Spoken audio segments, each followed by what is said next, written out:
ክፍል 12 ትንሽ ስለ መኢሶን። የሰፊው ሕዝብ ድምፅ ቁጥር 60 ላይ እንደተጻፈው አግባብ ያለው ሕግ ተመክሮበት ሳይወጣ ወይም ሳይታወጅ አልተፈጸመም። ከጥር 24 ጀምሮ እስከ ዛሬ የህብረት ድርጊት ፕሮግራም እስከ ጸደቀበት 30ኛው ስብሰባ ድረስ ፈረንጆች እንደሚሉት ሁሉ በድልድዩ ስር ብዙ ውሃ አልፏል፣ ብዙ ነገሮች ተለዋውጠዋል። ከጥር 24 በኋላ በጥር 26 የእነ ዓለማየሁ መወገድ፣ ከዚያም የአብዮቱ ተከላካይነት ወደ አጥቂነት መሸጋገር፣ እንደገናም በአብዮቱ ሰፈር ውስጥ የውዥንብር መስፈንና የጸረ አብዮት ሰፈር መጠናከር ተፈራርቀው መጥተዋል። የኢትዮጵያን ማርክሲስት ሌኒኒስት ድርጅቶች የጠበቀ መቀራረብና ደግሞም መራራቅ፣ ጓዳዊ ትብብርና ደግሞም የእርስ በርስ ሽኩቻ፣ አብዮታዊ አንድነትና ደግሞም የእርስ በርስ የመጠራጠርና በህብረቱም ውስጥ በልዩ ልዩ ነጥቦች ላይ የየድርጅቶች ያሰላለፍ ለውጦች ታይተዋል። እንግዲህ አሁን ያለንበት ደረጃ የመቀራረብና አገሪቱንና አብዮቱን እየከበቡና እየቦረቦሩ ሁኔታውን ለቅልበሳ በሚያመቻቹት ላይ በጋራ የመሰለፊያ ደረጃ ነው። የህብረቱ የድርጊት ፕሮግራም ይህንን ተግባር ለማከናወን እንደሚያስችለን የታቀደ ነው። ከመስከረም 69 ወዲህ በተካሄደው ኃይለኛ የመደብ ትግል ውስጥ የመኢሶንን መስመር በመደገፍና ለአብዮቱን በመከላከል በሕዝብ ድርጅት ጉዳይ ጽሕፈት ቤት ሥራ፣ በቀበሌ ማኅበራትና በገጠር ከኢዲዩና ከሶማሊያ ሰርጎ ገቦች ጋር በመዋጋት በርከት ያሉ ጓዶቻችን የሕይወታቸውን ከፍተኛ መሥዋዕትነት አድርገዋል። የእነዚህን ፍጹም አብዮታዊ ጓዶቻችን አርማ ይዘን ለሰፊው ሕዝብ የነቃ የተደራጀና የታጠቀ ትግል እስከ መጨረሻው ድረስ እንታገላለን። የጠየቀውን መሥዋዕትነት ቢጠይቅም የፈለገ የአብዮታዊ ጓዶቻችን ቁጥር በጠላት ጥይት ቢወድቅም ችግርንና ሞትን ሳንፈራ ወደፊት እንራመዳለን። ምኞታችን ለሰፊው ሕዝብ ትግል፣ ለአብዮቱ፣ ለነጻና ኩሩ ኢትዮጵያ ታግለን መሰዋት ብቻ ነው። የሰፊው ሕዝብ ድምፅ ቁጥር 60 1969። የመኢሶን መሪዎችም ሰኔ 10 1969 ዓመተ ምህረት 9 ሆነው በከተማ ልማት ሚኒስትሩ ቢሮ ተሰባስበው ህቡዕን ንግባ ብለው ወስነው ነሐሴ ውስጥ ህቡ መግባታቸውን አውጀዋል። ደርግም መኢሶን ፈረጠጠ ብሎ ሰይፍ መዞባቸዋል። ስለ መኢሶን ህቡ መግባት ዝርዝር ሁኔታውን ያወቅኩት ዓለም በቃኝ ታስሬ የሚመለከታቸውን ከመርማሪ እስከ ፖለቲካ ቢሮ የነበሩ አባላትን በማነጋገር ነው። በፍርጠጣ ላይ የነበሩትን እየተከተሉ ያድኑ የነበሩ ወታደሮችን፣ መርማሪዎችንና የደህንነቱን ከፍተኛ ባለስልጣናትና እንዲሁም የመኢሶን አባላትን አነጋግሬ ኢንፎርሜሽን አቀናጅቻለሁ።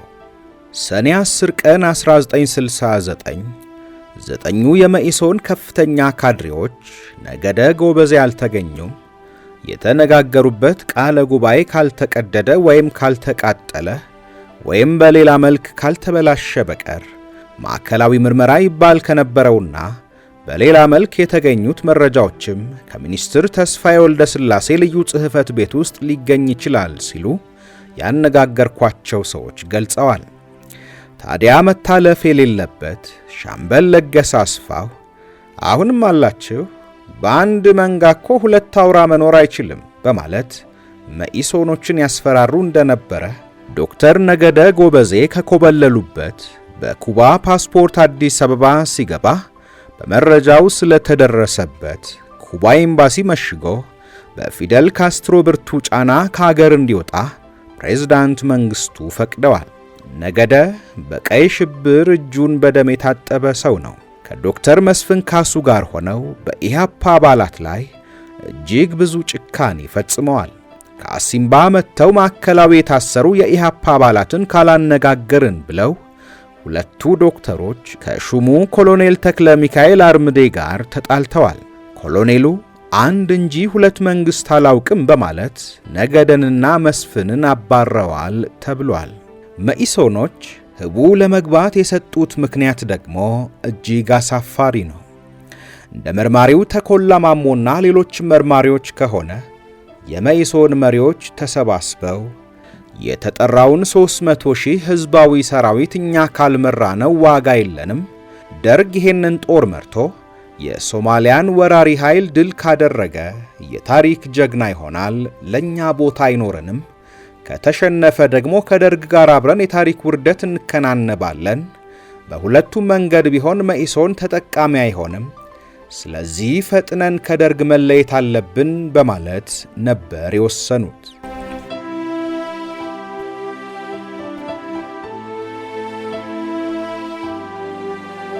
ከአዲስ አበባ በአራት አቅጣጫ በመውጣት ወደ ገጠሪቱ ኢትዮጵያ ለመግባት ተነሱ። የመጀመሪያው ቡድን በዶክተር ኃይሌ ፊዳ የተመራው ዶክተር ከበደ መንገሻ፣ ዳንኤል ታደሰና ሌሎችን የሚያዘው በሱሉልታ አቅጣጫ ተንቀሳቅሶ 72 ሰዓት ባልሞላ ጊዜ ውስጥ አበቃለት። ሁለተኛው ቡድን ደግሞ በጅባትና ሜጫ በወለጋ መስመር ወጥቶ ጉደር ከተማን አልፎ ከአነስተኛዋ ከተማ ቶኮ ሲደርስ ወደ ቀኝ ወደ ግንደ በረት በመታጠፍ 4 ሰዓት በላይ በእግር ጉዞ ከሚደረስበት ቦታ ሮጌ ላይ መሽጎ ነበረ። በዚህ ግንባር ዶክተር ተረፈ ገብረ ጻድቅ፣ ባለቤታቸው ወይዘሮ ደንቢ ዲሳሳ፣ ኃይሉ ገርባባና ሌሎችም 8 ታዋቂ የመኢሶን መሪዎች ነበሩ። ሆኖም ከዚህ ቡድን ጋር አብረው የነበሩትን ወንድማቸውን ሲራክ ተግባሩን ለማዳን የመኢሶን ከፍተኛ ካድሬ የነበሩት አማረ ተግባሩ ከደርግ ጋር ተደራድረው ይቅርታ በማሰጠት ሌሎችን የመኢሶን አባላት አሳልፈው ሰጧቸው። በምዕራብ በኩል የተደረገውን የመኢሶንን እንቅስቃሴ መርቶ ያስያዘው ሲራክ ነው። ወንድሙ አማረ ተግባሩ ከነ ዶክተር ተፈራ ጋር ሮጌ ሄዶ ነበረ። ሲራክ ተግባሩ እጁን ሰጠና አዲስ አበባ ቀረ። ከሌሎቹ ተነጥዬ አማረን አምጥቼ ልስጣችሁ፣ እሱን ካዳናችሁልኝ የቀሩት ያሉበትን ቦታ የምትደርሱበትን ዘዴ ልንገራችሁ አለ። መንግሥት ተስማማ። 2 ገጠርና ከተማ ያሉትን የሚያገናኙ ሰዎች አስያዘ። ሰዎችም ተባበሩ።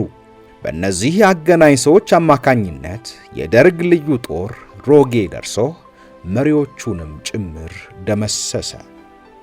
ሲራክ በአምቦ መስመር ያልተመታውን ወንድሙን ይዞ ወደ አዲስ አበባ ሊገባ ሲል ገፈርሳ ላይ እንዲያዝ ተደረገና 4ኛ ክፍለ ጦር ውስጥ ታሰረ። ሲራክ ግን ወደ ሥራው ገባ። አማረ ወንድሙንና መንግሥት የነበራቸውን ስምምነት አያውቅም። አማረ ቃል ሰጥቷል። የሰጠው ቃል ምርመራ ክፍል ይገኛል። ከዚያ አማረ ምንም ሳያውቅ እርስ በእርስ በሚስጥር ሁለቱ ተነጋግረው ካልሆነ በቀር በምርመራ መስጠት የሚገባውን መረጃ ሰጥቶ መደበኛውን አሰራር ተከትሎ ውሳኔ ተሰጥቶ ከእስር ተፈታ።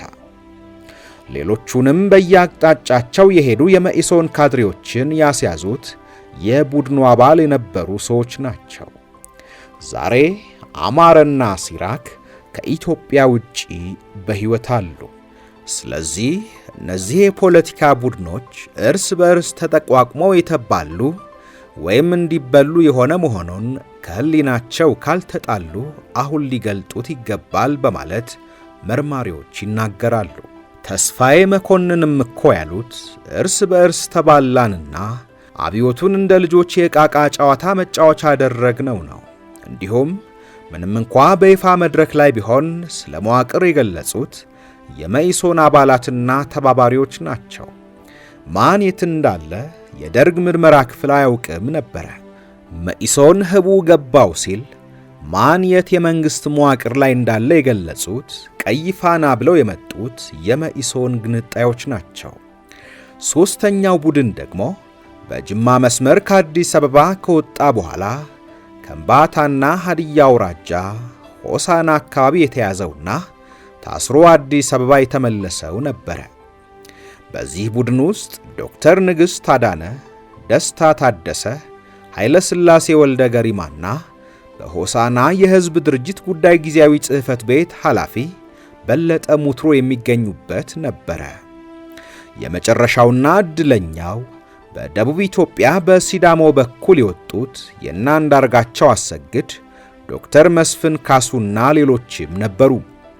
በሁሉም አቅጣጫ ከወጡት በዚህኛው ውስጥ በሕይወት አምልጠው ጥቂት ሰዎች ተርፈዋል። ታዲያ የሚገርመው መጀመሪያ መኢሶን ቢሮ ውስጥ ሲሰባሰቡ ሚስጥራቸው በእርግጥ የተጠበቀ መሆኑን አለማረጋገጣቸው ነበረ። በተከታዩ ደግሞ እየመራና እየጠቆመ ያስመቷቸው የራሳቸው ድርጅት አባል የሆኑ ሰዎች መሆኑ ነው። ስለዚህ የኢትዮጵያ አብዮታውያን ምሁራን ከሃዲዎች ናቸው፣ ለድርጅት አባልነታቸው እንኳን ታማኝ አይደሉም፣ ለጥቅምና ለስልጣን ሲሉ ሁሉንም የሚከዱ ናቸው ሲባል እውነትነቱ ቢያሳዝንም እንኳ አስገራሚ አይደለም። መኢሶን በቡድንም ሆነ በግል ከደርግ ከተጣበቀ እርሱ ሂሳዊ ድጋፍ አብዮታዊ ሂስ ገንቢ ብሎታል። ከዚያን ጊዜ ጀምሮ በኢትዮጵያ አብዮት ሂደት ውስጥ ከፍተኛ ሚና ተጫውቷል። ያለ መኢሶን የመሬት አዋጅ፣ የእድገት በህብረት የእውቀትና የሥራ ዘመቻ፣ የከተማ ቦታና ትርፍ ቤት ተግባራዊነት የሚያጥጥ በሆነ። በአንጻሩ መኢሶን ያለ ደርግ ኢህአፓን በመድረክ ላይ መዳጥ በተቸገረ፣ የቀበሌን አመራር በከተማ የገበሬ ቀበሌን አመራር በገጠር በሕዝባዊ ልዩ ልዩ ማኅበራት አኢሴማ፣ አኢወማ፣ በሰርቶ አደር ማኅበራት፣ በመንግሥት መሥሪያ ቤቶች በሹመትና በምደባ በውይይት ክበባት በህዋስ ደረጃ በብቸኝነት ይዞ የሌኒንን ቆብ ደፍቶና ጉርድ እጅጌ ሳፋሪ ለብሶ መንጎራደድ ባልቻለ ነበረ። የደርግ ጃንጥላ ሲቀደድበት ህቡ ገባው ባለ በ72 ሰዓታት ውስጥ መሪ ካድሬዎቹ በራሳቸው አባላት ጠቋሚነት ቤተ መንግሥት ውስጥ ተቀምጦ በነበረው ልዩ ብርጌድ ጦር እንደ ዶሮ እየተያዙ አንገታቸው ተቆልምሞ አልፈዋል። ምንም ቢጻፍ፣ ምንም ቢፈጠር፣ ምንም ቢታተት እውነታው ፍጥጥ ብሎ የሚታየው ይሄው ነው።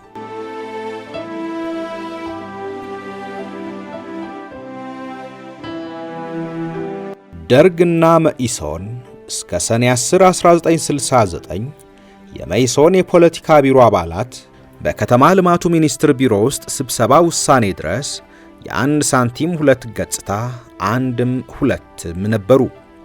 ስለዚህ ደርግና መኢሶን ኢህአፓን ከኢህአፓ ምልሶች ጋር ሆነው ገድለዋል፣ አስገድለዋል። እስር ቤት የታሰሩትን በሰከሩ ጊዜ እያወጡ የተኩስ መለማመጃ ያደርጓቸው የነበረውን ሕሊና ሲያስታውስ እጅግ የሚዘገንን ነው። መንግሥቱ ኃይለማርያምና በኋላ እንደምንም ተንጠላጥለው የቀሩ ስማቸውን እንደ እስስት እየለዋወጡ ከኢህአፓ ወዝሊግ፣ ከወዝሊግ ሰደድና ከመኢሶን ቀይ ባንዲራ ወይም ቀይ ፋና ኢኮፓ፣ ከዚያም ሰደድ ሆነናል ካሉ ጥቂት ምሁራን ጋር ሆነው እስር ቤት የነበሩ ወጣቶችን እያወጡ በመግደል እስከ 1977 አጋማሽ ቆይተዋል። የደህንነቱ ሚኒስትር በአብዮቱ ሂደት ወቅት የሰሩት አንድ ትልቅ ነገር ቢኖር ባለስልጣናት በሚሰክሩበት ምሽት ሰው መግደል እንዲያቆሙ ማድረጋቸው ነበረ። አጥፊዎችንና ንጹሃንን ለይተው በማስወጣት የገደሉት በድርጊታቸው፣ ንጹሃን ደግሞ በንጽህናቸው እንዲወጡ ወይም እንዲፈቱ አስደርገዋል። 731 እስረኞች በአንድ ጊዜ በምህረት ከእስር እንዲፈቱ ለተደረገ ውሳኔ የደህንነቱ ሚኒስትር ቀዳሚውና መሪው አንቀሳቃሽ እንደነበሩ ጸሐፊው ያውቃል። የመኢሶን መሪ ካድሬዎች ባይሳተፉ ተስፋዬ ደበሳይን የደርግ ወታደሮችም ሆኑ የደህንነት አባላት መለየት አይችሉም። ዶክተር ተስፋዬ ደበሳይን ለአሳሹ ጦር ያሳዩት እንዲሁም ከኪሱ መታወቂያውን አውጥተው ያረጋገጡት ዶክተር ንግሥት አዳነ ሲሆኑ የተስፋዬ ደበሳይን አስክሬን ያረጋገጡትና ከወደቀበት ቦታ ላይ እንዲነሳ ያስደረጉት ደግሞ ዶክተር ነገደ ጎበዜ፣ ዶክተር ንግሥት አዳነና ኮሎኔል ስለሺ መኩሪያ ናቸው። ስለዚህ ነው ደርግና መኢሶን አንድም ሁለትም ናቸው የሚባለው። መኢሶን ለመሬት አዋጅ ተግባራዊነት መሪ ነበረ።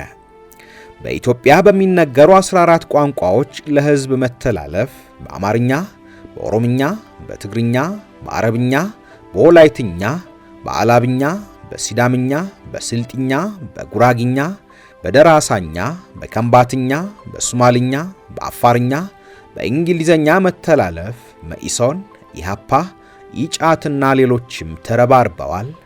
ሆኖም ያኔ ለመሬት አዋጅ ማንም እንደ መኢሶንና እንደ ደርግ ከልቡ የለፋ አልነበረም። ዛሬ መካካዱ የራስ ታሪክን መካድ ይሆንባቸዋል።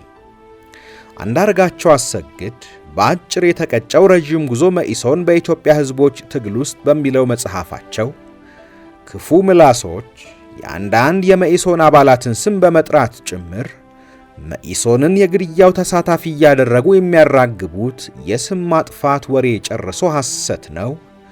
ሐሰት እንደሆነ በቅድሚያ የመግለጽ ግዴታ አለብን። ይህ ተራ ወሬ በአንዳንዶች እንዲያው በስማ በለው ቢዛመት ሆን ብለው የፖለቲካ ሸቀጥን ለመሸመት ይጠቀሙበታል። ሌሎች ደግሞ በኢትዮጵያ ደረሱ የሚሉትን ክፉ ነገር ሁሉ በመኢሶን ላይ በመጫን ሲከሱና የንቅናቄውን ስም ሲያጎድፉ ይሰማሉ በማለት ይናገራሉ። እስከ 1969 መጨረሻ በተፈጸሙት እልቂቶች የመኢሶን ስም ከደርግ ጋር አብሮ ካልጎደፈ የማን ሊጎድፍ ነው? በመንጥር ልዩ ልዩ የአሰሳ ዘመቻዎች የተነደፉትና በተግባር የተገለጡት በመኢሶን ከፍተኛ መሪዎች ምክርና አጫፋሪነት ነበር የሚሉ ሰዎች አሉ።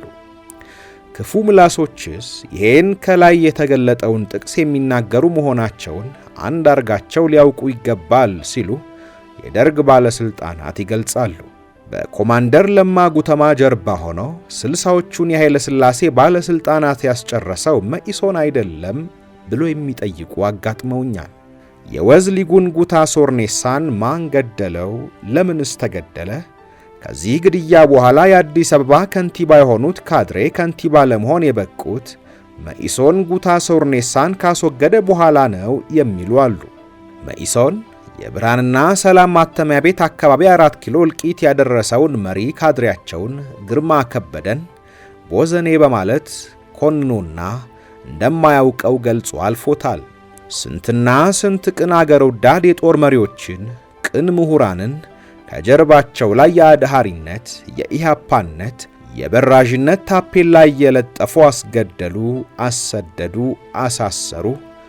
ለምን የሰሩትን ይዘነጋሉ የሚሉ ብዙዎች ናቸው። ግርማ ከበደ ድንበር ዘሎ የሻለቃ መንግስቱን አጎት አስራት ወልዴን ባይነካ ኖሮ ገና ብዙ እልቂት ያደርስ እንደነበር የሚናገሩ አሉ። እንደ ምሳሌም መኢሶን ከፍተኛ 13 ቀበሌ 06 ማለትም የኮሪያ ሰፈር ባለስልጣኖች አለማየሁ ከፍ ያለውና ተፈራ ይባላሉ። የአባታቸውን ስም አውቄ ነው ያለፍኩት። በበርበሬ ተራ ቀበሌ 02 እና ከፍተኛ 03 ዘረፋ፣ ግድያና በስልጣን ብልግና ተፈጽሞ ደርግም በሰዎቹ ላይ እርምጃ ወስዷል ተብሏል። ይሄንን የሰራውን ረሳው ወይ? እነዚያን ነፍሰ ገዳዮቻችሁንና ዘራፊዎች ለመያዝ ተፈጥሮ የነበረውን ንዝረትና ጭንቀት መቼም ዶክተር ኃይሌ ሞተዋል ብለው ይክዱት። እርሳቸው ቢኖሩ ከተካት ሁሉና ከደህንነት ሚኒስትሩ ጋር የተነጋገሩትን አይረሱትም ነበረ በማለት የዚያን የኮሪያን ሰፈር ሚስጥር ተከታትሎ ያጋለጠው የመረጃ ሰራተኛው ይናገራል። በለገሰ አስፋው የሰጡትን ትዕዛዝ አይዘነጉትም የሚል እምነት እንዳላቸው ብዙ ባለስልጣናት ዛሬ ይናገራሉ። ከቶ አንዳርጋቸው አሰግድ፣ ዶክተር ነገደ ጎበዜና ዶክተር መስፍን ካሶ እስከ ግንቦት 1969 ድረስ የነበራቸውን ስልጣን ረስተውት ይሆን ብለው የሚጠይቁ የደርግ ባለስልጣናት አሉ። የመኢሶን ካድሬዎች የጻፏቸው ሰነዶች መኖራቸውንም ይናገራሉ። ብሪጅ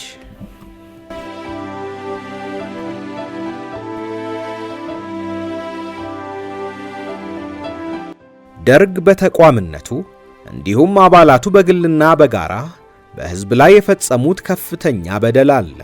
ጭካኔው ትናንትንና ዛሬን አጣምሮ በማጤን ለነገ የሚበጅ ቁም ነገር ማሰብ አለመቻሉ፣ እንደ ገደል ማሚቶ ወይም እንደ ሰፍነግ የባዕድ ሐሳብ መቀበሉ፣ ለአገር እድገትና ልማት የእውቀትን አስፈላጊነት ባለመረዳት የአገር ሀብት በሆኑ ሊቃውንት ታዋቂ ኢትዮጵያውያን ላይ የጭካኔ ሰይፍ መምዘዙ ለችግሮች ሁሉ መፍትሄው ጠመንጃ ብቻ ነው ብሎ ማሰቡና እስከ መጨረሻው ጊዜ በኃይል ላይ ብቻ በመመካት ረፍት ሳያገኝ ወደ ሞቱ መድረሱና በዚህ አድራጎቱም ሀገርንና ሕዝብን ለከፍተኛ ጥፋትና ጉዳት መዳረጉ አለ የሚባል አይደለም። ሆኖም በ17 ዓመታት የደርግ አገዛዝ ወቅት ለተፈጸሙት መጥፎም ሆኑ በጎ ነገሮች ምሁራን ከደርግ ልደት እስከ ሞቱ ድረስ አልተለዩትምና ብቻውን በአጥፊነት የሚጠየቅ ወይም የሚወደስ መሆን የሚገባው አይመስልም። ከፊውዳሉ ሥርዓት ጋር እየገዘፉ ለመጡት ኢኮኖሚያዊ፣ ፖለቲካዊና ማኅበራዊ ችግሮች በጊዜው መፍትሔ የሚፈልግላቸው አመራር ባለመገኘቱ የምስራቁ ዓለም ሶሻሊስታዊ ዲሞክራሲያዊ ግፊት እንዲሁም ብዙ የአፍሪቃ ሀገሮች ነፃ በመውጣታቸው ለሕዝቦቻቸው ይዘውት ብቅ ያሉት አዲስ ተስፋ የኢትዮጵያን ሕዝብ ኋላ ቀርነት አብሳሪ ደወሎች ስለነበሩ የሕዝብ እምቅ ብሶት ድንገት ፈነዳ። ይህን የሕዝብ ብሶት በማነሳሳትና ይፋ በማውጣት የተወሰኑ ምሁራን ከፍተኛ ሚና ተጫውተዋል። የየካቲት አብዮት እንደፈነዳም ለዓመታት ታፍኖ ተይዞ የነበረው የሕዝብ እንቅስቃሴ አይሎና ገንፍሎ ወደ መድረክ ወጣ። ደርግ በትረ ሥልጣን ሲይዝ እነዚህን ለዘመናት የተከማቹና ታምቀው የተቆለሉ ፈጣን መፍትሔን የሚሹ ችግሮችን ነበር የተረከበው። አሳዛኙ ግን ለውጥ ፈላጊ ነኝ የሚለው ወጣቱና ምሁሩ ወገን በአንድነት አብሮ ከመቆም እርስ በእርሱ እንደ ዶሮ መተካተክ፣ እንደ እብድ ውሻ መናከስ ጀመረ። ደርግም ችግሮችን በመልኩ እየተመለከተ ዘላቂነት ያላቸው መፍትሄዎች ከመፈለግ ይልቅ የእሳት አደጋ አይነት መፍትሄ ለመስጠት በመሞከሩ በአራቱም አቅጣጫዎች የሕዝብ አመጽ እንቅስቃሴ አላቋርጥ አለው። የተወሰኑ የኢትዮጵያ ምሁራን በተለይም ኢህአፓ ሶማሊያ የጠየቀችው የራሷን ግዛት ነው፣ ጭቁን ወታደር ጠመንጃህን በፋሽስቱ ደርግ ላይ አንሳ በማለት ትጥቅ አስፈች እንቅስቃሴውን በሰራዊቱ ውስጥ ነዛው። የኢህአፓ መሪዎች በሀገርና በመንግስት መካከል ያለውን ልዩነት ሳይረዱ ወይም ተረድተው ለስልጣን ሲባል ብቻ ከወራሪዋ ሶማሊያ ጦር ጋር አብረው ተሰለፉ። የኢህአፓ አባላት አላደረግንም፣ አብረን ከሶማሊያ ጦር ጋር አልቆምንም ለማለት የሞከሩ ሰዎች ጽሑፋቸውን አንብቤያለሁ። ነገር ግን ብርጋዴር ጀነራል ይርጋ ኃይለ ማርያም፣ ኮሎኔል ታምራት ይልማ፣ ሻምበል ለገሰ አስፋው መርማሪዎችና በምስራቅ፣ በደቡብ፣ በሰሜን ግንባር የዋሉ የጦር መኮንኖች ሁሉ ይሄን የኢህአፓ እንደባ አጉልተው ይናገራሉ። እነዚህ ሁሉ ሰዎች ለምን በኢህአፓ ላይ ብቻ ይናገራሉ? በምስራቅና በደቡብ የሀገርን ዳር ድንበር ለማስከበር በተሰለፈው የመከላከያ ሰራዊት ውስጥ በሰገሰጋቸው ወጣት መኮንኖች አማካኝነት ሽሽ በሚልም ሰራዊቱን ፈቶታል። ደርግ ለጭንቅ ቀን የሚሆኑትን ጀግናና ደፋር የመምራትን ብቃት የነበራቸውን እንደነ ከበደ ገብረ የመሰሉ የጥቁር አፍሪካ ሳይቀር ኩራት የነበሩ ጀነራሎችና ከፍተኛ መኮንኖች በግፍ ፈጅቶ ችግሩ ገሃድ ሲወጣ በቂ ሰራዊት እንደሌለው ያለውም ከወራሪዋ ከሶማሊያ ሰራዊት ጋር በሚወዳደር መልኩ ያልታጠቀ መሆኑንና መሪም ያጣ እንደሆነ ሲረዳ የችግር ማጥ ውስጥ ገባ። በዚህ ጊዜ ደግሞ ትጥቅ እንጂ እርቅ አንፈልግም እያለ ከጥር 26 ቀን 1969 ማግስት ጀምሮ ያቀነቅን የነበረው መኢሶን አስጨናቂ ወቅት ሲከሰት ከልብ ወዳጁ ከደርግ ጋር ተፋታና ህቡ ገባው በማለት ከትግሉ መስክ ወጣ።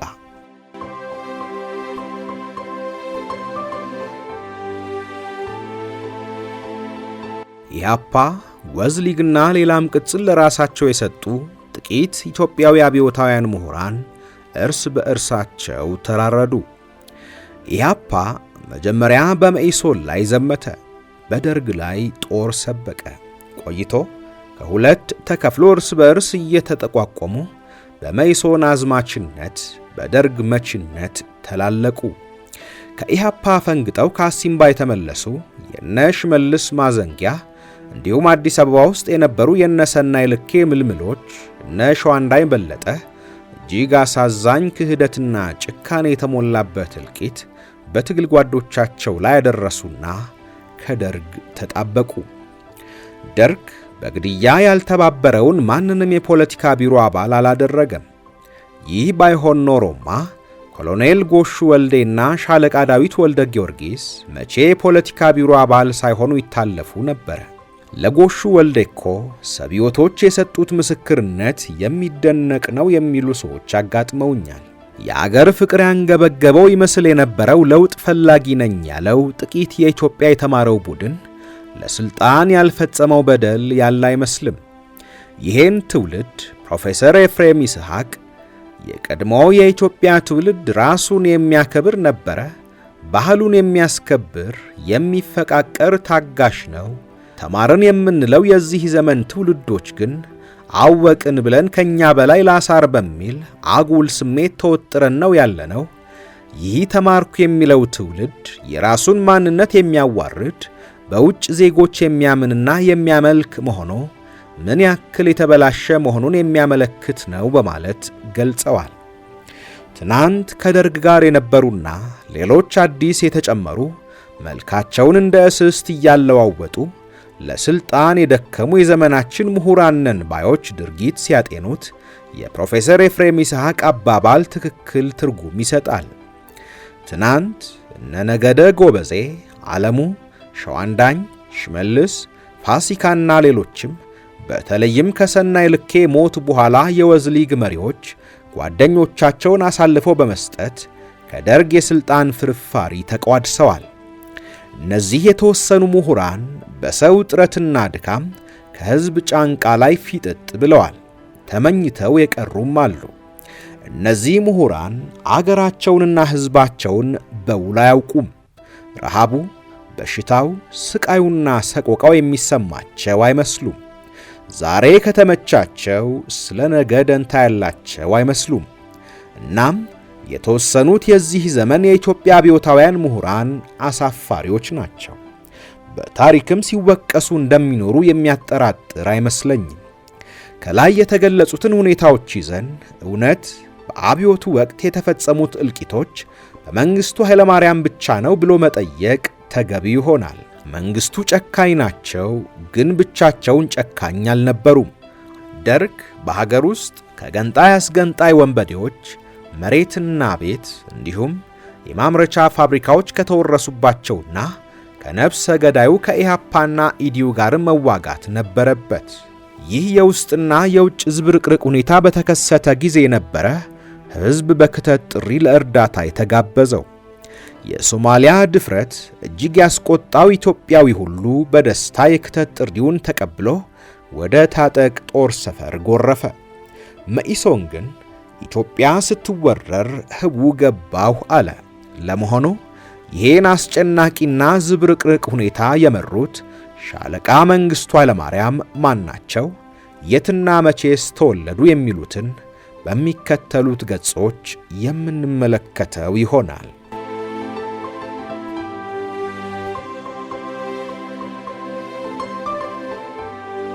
ውድ የኢትዮ ሜዳ ቤተሰቦች በምርጥ ገጾች ዝግጅታችን የጀመርንላችሁ ታሪክ አላበቃም። ክፍል 13ን በቀጣይ ይዘንላችሁ እንቀርባለን። ውድ ቤተሰቦቻችን ቻናላችንን ሰብስክራይብ፣ ላይክ፣ ሼር እንድታደርጉ ሐሳብና አስተያየቶቻችሁንም እንድታጋሩን በአክብሮት እንጠይቃለን።